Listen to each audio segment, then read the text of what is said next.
Hi, welcome to the Commercial Gas Engineer channel. I've been going through CP14 and CP16 forms. So the CP15 is servicing and the CP16 is purging and tightness test and strength testing. In this video, I am doing warning notices, so CP14s. So warning notice here, this is a paper format, but I understand that many people do digital formats, but this will give you an indication of what to write and what people do differently. I want to see what people discuss and what differences people carry out on theirs. So on this form, gas user inspection address, obviously the address where the form is being issued, but be specific as to exactly where it is in the building.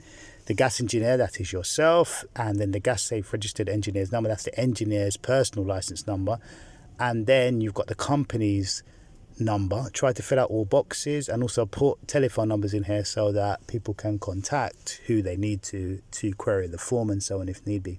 Is the accommodation rented or not? And this bit here I tend to cross out, but you can fill it in if you want. Here I put the date. I don't usually put the time, but you can put the time if you want.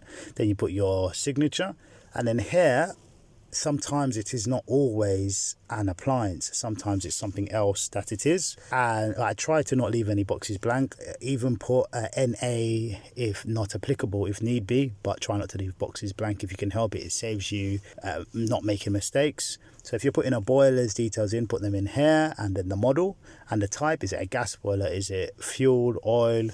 Well, is it what kind of is it? Is it dual fuel and so on, or is it a boiler? Installation details, you can write there the details of the installation, such as pipe work, and then location, put the location details. Engineers write different things on these forms. It's something that I learn along the years as to what other people write and so on. Nobody will necessarily take you to one side and say this is how you fill out a form. If you have been taken to one, then good for you, you're very fortunate, but most of the time you learn this on the go. All right, is it an immediately dangerous situation? If it is, you tick the box and then you write what is immediately dangerous about it. Do put a lot of thought into what you write here. I've seen many forms and it's ridiculous what's written in there. Do put a lot of thought into it, what you're going to write in this box and how it will be received. If it's ID, write why it's ID and write it quite clearly so that it can be read. And then look at the boxes below. With your permission, it has been disconnected from the gas supply and a danger, do not use label attached. And then you can tick that box if need be. If not, then you go to the next box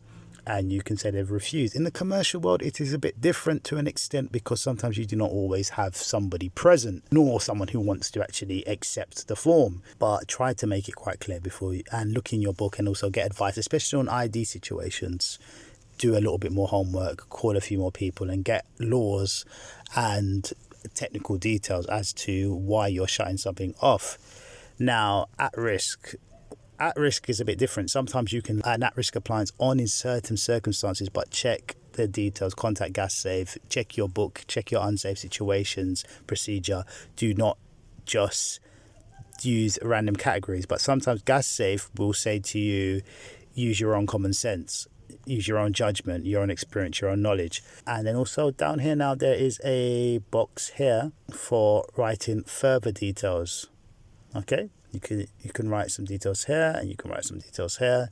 So I don't understand why these boxes are so small. It doesn't give you much space to write, but then again, you can keep it brief. Read or reportable. So this is if somebody has done something ridiculous and you want to write down, you want to report them. Now you got to be careful with this. Only read or report somebody if they really have taken the mick and done something that is dangerous. Okay, and then down to the next bit here. Now this is when you want somebody to sign. Okay, this isn't for you to sign. This is for the person you're giving it to acknowledge that they are receiving, and they date it. If they're not present, you tick this little box down here. I tend to tick that box because I am often on my own in plant rooms or in situations. Okay, I hope that has helped you. I would say some key things to take away from this is just try to think about what you're writing while you're doing it. Seek advice, especially in ID situations, like when you're going to shut something off completely.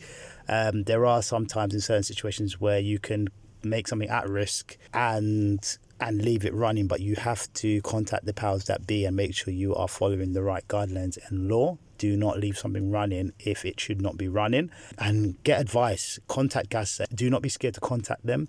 Contact the manufacturer, contact your manager, and be sure about what you're doing. Don't just randomly do something but you believe, oh, this is it, it's an idea or it's an at risk. Contact people that you need to and get advice, write things down and make the right decision, because also with this warning notice, attach it to the appliance if possible. Keep a copy for yourself, take a picture of the copy and use a warning sticker as well on the appliance, and put it clearly, the date, who's done it and what the reason why is, why you're shutting off the appliance. Do not leave appliances on and so on, or uncapped when they should be capped, or not switched off when they should be switched off. Follow the legal procedure. Okay, I hope that's helped. Until next time, bye.